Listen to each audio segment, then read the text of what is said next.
Okay? So, hindi lang siya kyphosis, is what we call a thoracic outlet syndrome. Okay? So, yun yung tinatawag natin ngayon sa modern days na laging nakayuko. Okay? Kapag yung thoracic mo, yung TL junctions natin na access or yung thoracic to lumbar junctions ay nagiging ganito dahil saan? Sa pag-i-slouch natin. Ganyan. Okay? So, hello Rock Nation! I'm Aster, your PT on the go, and I'm a chiropractic specialist. Andito tayo sa clinic at kasama natin si Sir Pat. Sir Pat. Sir Pat. Okay, ilang taon ka na, Sir Pat? 39 po. 39. So, si Sir Pat ay nagkaroon na kami ng prior dito sa iyong session. Supposedly, ito yung second session ni Sir Pat. Nakmeet ko siya at nakita ko siya nung first session namin.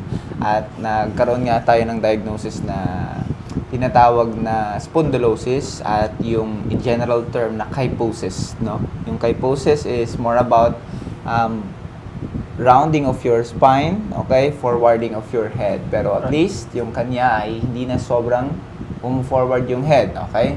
Medyo nakagano naman na, okay? So, ang pinaka ginawa nating assessment sa kanya nung una at yung technique na ginawa natin sa kanya nung una is more about preparation. Okay? Para dito sa ating second session. Kasi meron tayong ibang gagawin sa kanyang kondisyon. Since nakikita nyo na automatically yukot or yuko si Sir Pat. Yung status ng iyong katawan ngayon.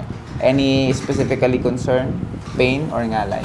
Nalay po pag sobrang nakatayo din. Nakatayo? Okay. Pag Yan. ito po. Kasi yung degrees, kapag ka nangangalay ka, normal yun. Bakit? Kasi yung forwarding or yung kurba, paharap, ay ilang degrees ito. No? So, it's either nasa 12 degrees or nasa 16 degrees. Either nakaupo ka, nakatayo ka. Lahat ng bigat or gravity natin pababa ay nadadalian pag ganun. Yun nga po. Okay?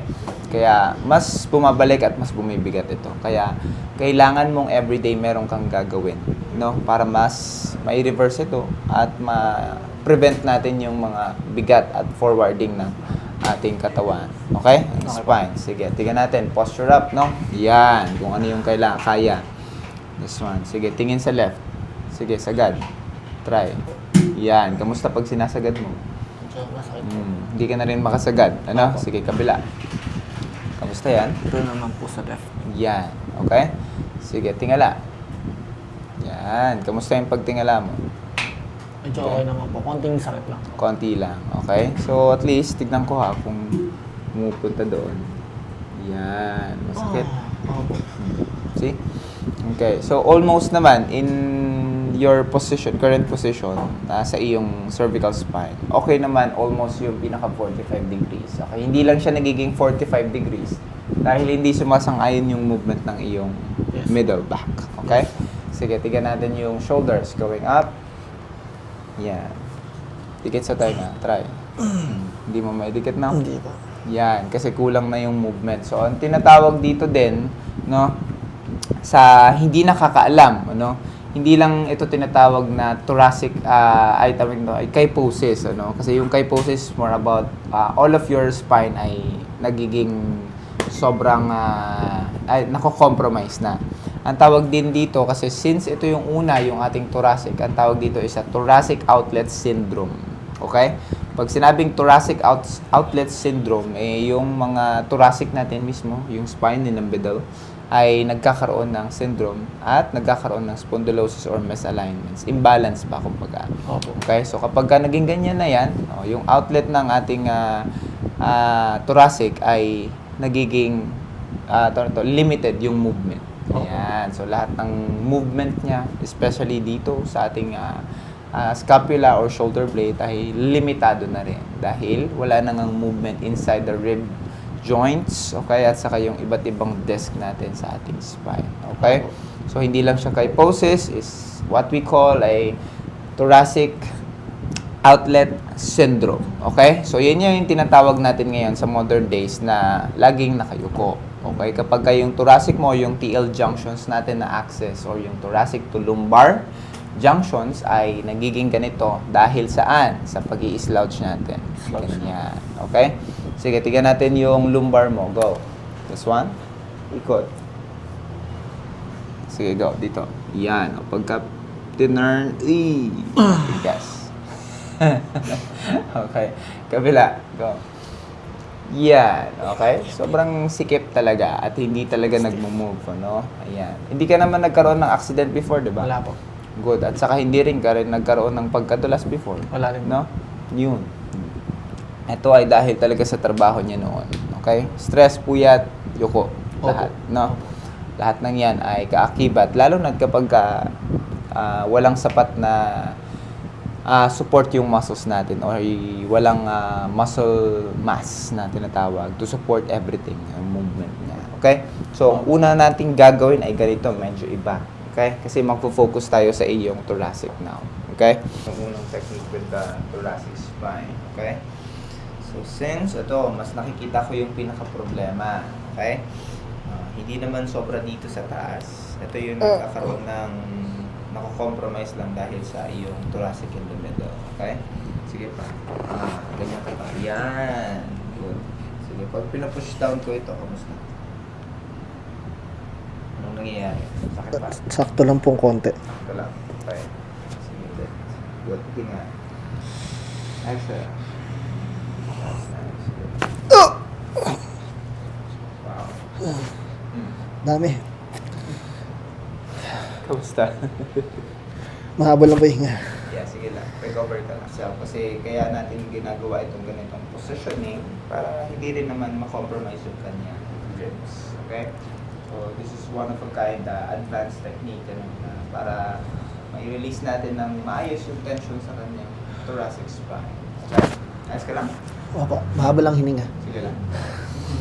Baba niya. So that, dito tayo. Still feet. Yan. Right up. Yun. So, dito ka forward. Backward. Okay. Yan. Right there. Good. Sige. Sige. This twist ko lang ng konti. Right on there. Good. Dito lang. Hinga. Exhale. That's nice. Again, hinga. Exhale.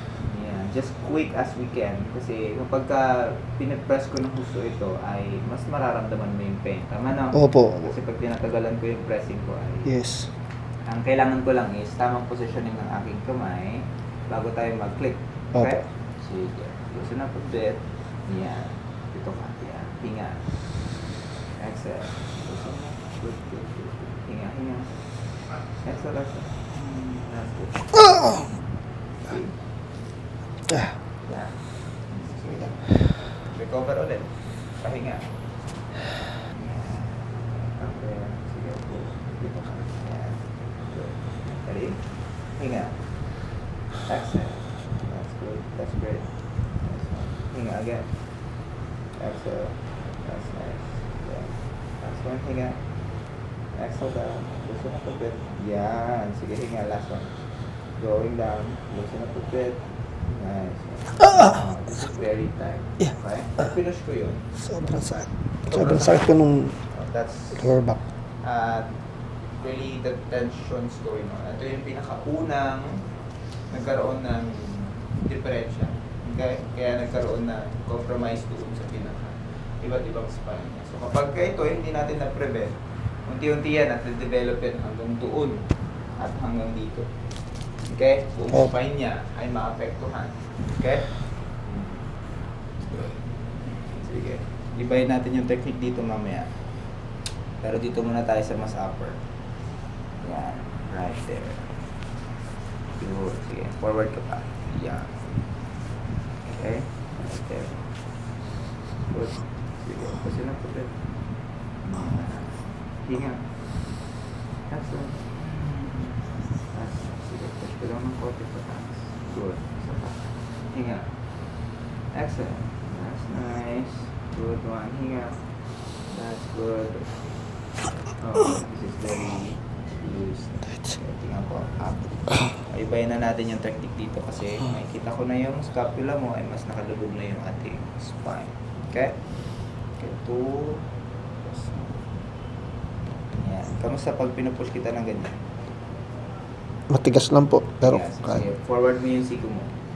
Sige pa, forward mo pa. Sige pa, forward mo. Sige pa. Good. Yan, kamusta? Masakit po. Sige, hinga. Movement, hinga. Exhale.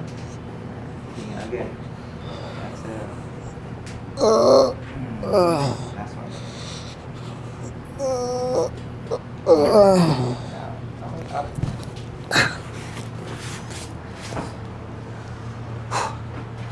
Kamusta?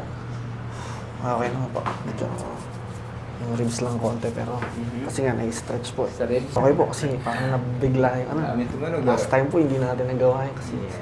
ano lang, Kasi sobrang tigas pa. sobrang stiff po. Yan. Okay. So ngayon, tayo ay dadapa.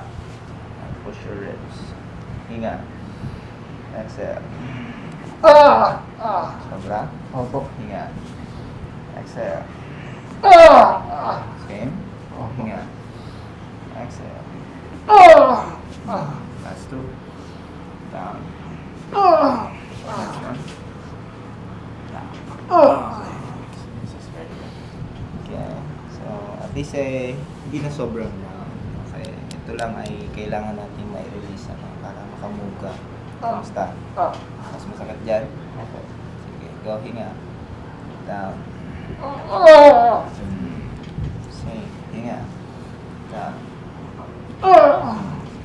Hinga. Down. Good. This is tight. Okay.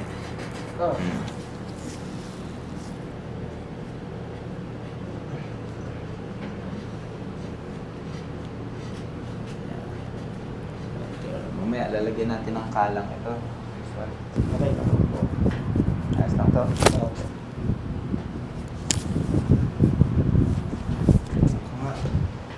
Yeah. This one. Good. May konti dito.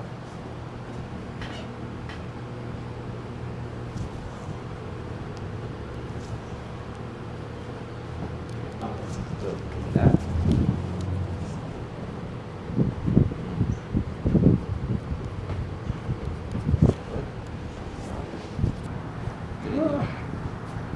Four. And five. Good. Konting push lang yan, ano? Masakit na. Oo, konti na po. Sige. Yuko. Yan. Okay. Ready? Yuko. Yan. Sige, hinga. Exhale. Again, hinga. Down.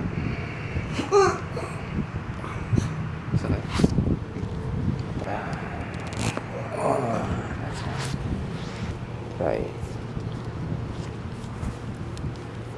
Yan, hawak sa kamay ko. Ibaba ang siko. Yan, ipit. Ipit, ipit, ipit, ipit, ipit. Hinga. Exhale. See? Hindi po, wala po yun. Yeah. Okay.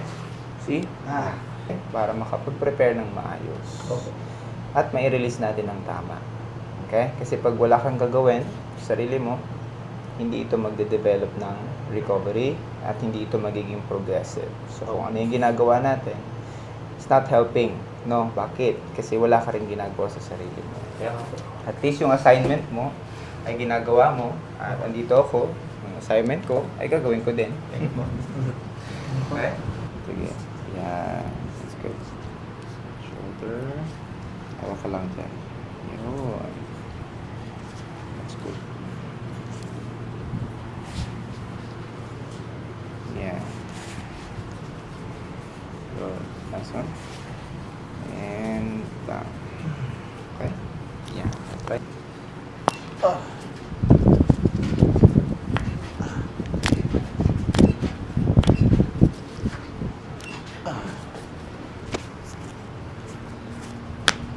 Nice. Nakapagpa-check up ka na ba? Ulit? Hindi, nagpa-check up ako pero nirefer po ako sa ortho. Mm. Sabi ko po, sige po, i-schedule ko po ulit. Hindi pa po kasi ako nakakabalik. Kasi ang tinitignan natin is yung balance of your uric acid. Ano? Pagka may mga ganitong times, Opo. na naging, limitado hanggang doon sa iyong inner Opo. hip. Okay? Yung movements, merong meron tayong kailangan tignan sa internal organs mo or imbalances sa iyong dugo. It's either sa acid Opo. or acid crystals or nag-lead ba ito sa gout natin? Hindi naman. O, Naman po tingnan gout. natin yon. Okay, lahat ng yon ay pwede kang magpa-CBC Sige. or magpa-blood test at saka samahan mo ng yung testing ng inflammation, yung sa blood test din yun. Itanong mo na lang yung ipasama mo na lang yung inflammation.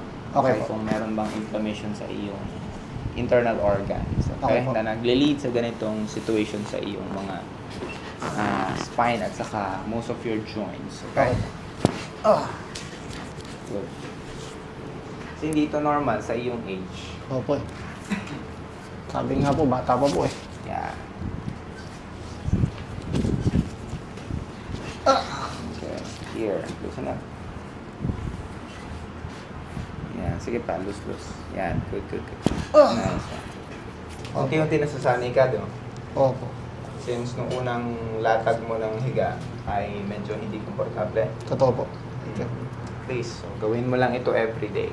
Okay? Yung paghiga ng tihaya, hindi mo siya hindi mo siya pwedeng katulugan. Okay? Pwede mo naman siyang gawing exercise as nakahiga. Okay? So kapag nagiging mas komportable ka, pwede mong bawasan yung unan hanggang sa maging flatted. Okay. Okay? So, saan ka hihiga? Yung kama mo ba ay sobrang lambot? To the point na lumulubog ka? Sakto lang po.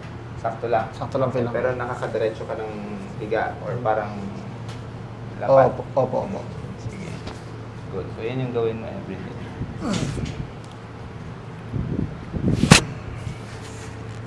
Sige, relax na.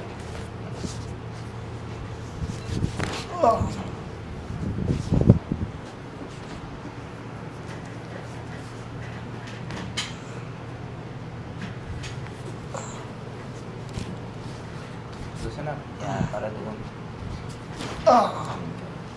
Ramdam mo? Opo. Lower back po. Sige. Sige tayo. Tagilid tayo. Tingnan natin sa iyong puwetan or sa sacrum. Sacroiliac joint. Okay, sideward ka na. Yan. Okay. Yun. Ganyan. Sige. Taas mo yung shoulder mo dyan. Yan. Sige. Hinga. Exhale. Good. Kaya? Opo. Since ay yun ang kailangan natin gawin as a movement of your thoracic spine. Sige, hinga. Going down. Hinga again. Down.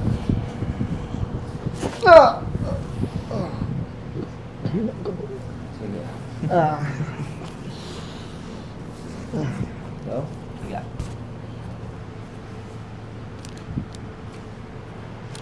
Okay, clear.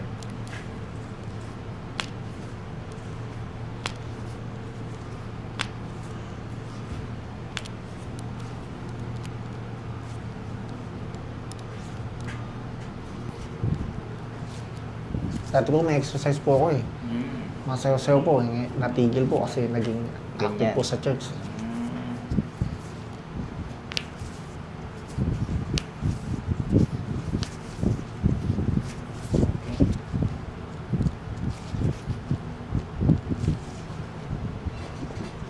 Okay, last one. That's really good. Okay. Yeah. Nice.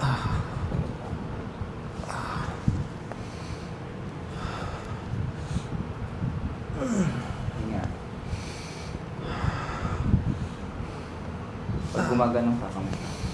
Yung palikod po, hindi naman. Mm. Yung harap, medyo masakit po. Yung ribs mo? Sa chest? Opo, sa likod din. Okay. Hawak sa bato. Hinga. You have to stretch it. Exhale. Hinga. Stretch. Hinga. Stretch.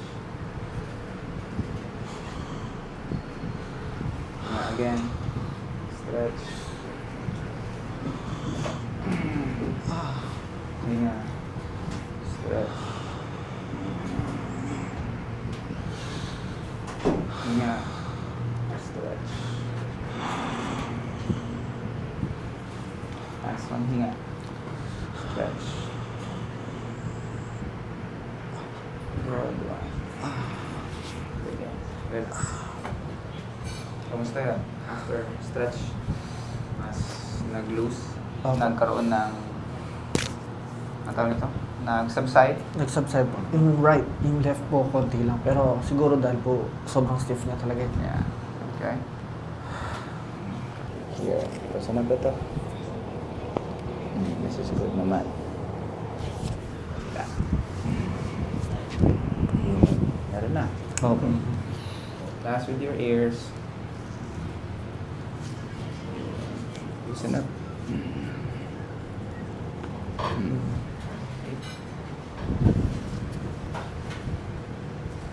Yup. Good. Oh.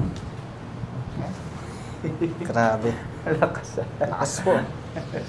Okay. Here. Ready? Go. 1, 2, 3, 4, 5. Hinga. Exhale. Go. 1, 2, 3, 4, 5. Good. Nice. Hello again, Rock Nation, and we're done with Sir Pat po. Sir Pat. O, kamusta yung second session mo with chiropractic technique? O, medyo advanced yung ginawa natin. Kamusta Opo. yun? Maganda po kasi feeling ko talagang sobrang na-stretch na siya kahit pa paano. Mhm. Nakita ko may konting push na siya. Nice. May nag-move na Yeah. sa loob Opo. at saka sa spine mo. Kasi iba talaga yung condition mo. Totoo po. Medyo mahirap. Okay. So, kapag pwede rin naman tayong magpunta ng doctors, okay? It's either ortho doctors or yung ating PT, physical therapy doctors. Para at least ma-diagnose ng mas maayos. Pero ang pinaka-tinatawag natin dito is spondylosis. At saka yung thoracic outlet syndrome and then yung kyphosising o yung development ng kyphosis. Okay? Opo. Yeah. So, kyphosis, thoracic outlet syndrome, and spondylosis. Okay? Opo. Yun ang kailangan nating pwede mong i-research yun about it. Opo, Okay? search ko po. Yan, ipapasa ko rin sa chat kung ano yung pinaka-spellings nun. Okay? Sige po. Sige. Alright? So, thank you so much for watching, guys. Abangan nyo yung video ni Sir Pat. Okay? At titignan natin yung before and after Yes. ng lahat ng mga procedures natin sa kanya. Kasi as I promise, ay hindi ko talaga siya pinagbabayad as commitment sa kaniyang pag-recover. Ayan. Kasi siya yung pwede nating maging model as an awareness sa ating lahat, no? Na ito yung ganitong klaseng condition, once na medyo napabayaan natin yung katawan natin at hindi natin napapansin na meron na palang ganito, okay? Since we have modern days na sa ating digital world, no? Kasi laging cellphone, laging nakayuko, and everything. Okay? Na hindi natin siya napapansin na meron na palang masamang nangyayari. Development. Okay? Ayan. So, thank you so much again for coming and trusting, Sir Thank you Pat. po. Sobra. Sobra po. Thank you po. Ayan. Thank you so much. So, abangan nyo at ipag-pray nyo kami. Yes. At lalo na si Sir Pat sa kung ano yung journey natin na gagawin sa kanya. Okay? Yes. So, sana ay gabayan tayo ng Panginoon sa Yes, kung Lord. ano yung lagi nating ginagawang technique sa lahat ng pasyente, hindi lang kay Sir Pat. Pero abangan Yes. nyo kung ilang session ba ang itatagal bago magkaroon ng maayos na progreso. Okay? Yan. Doon natin makikita. Abangan nyo lahat. Sabay-sabay tayo. Thank you so much again. Alright. Picture tayo.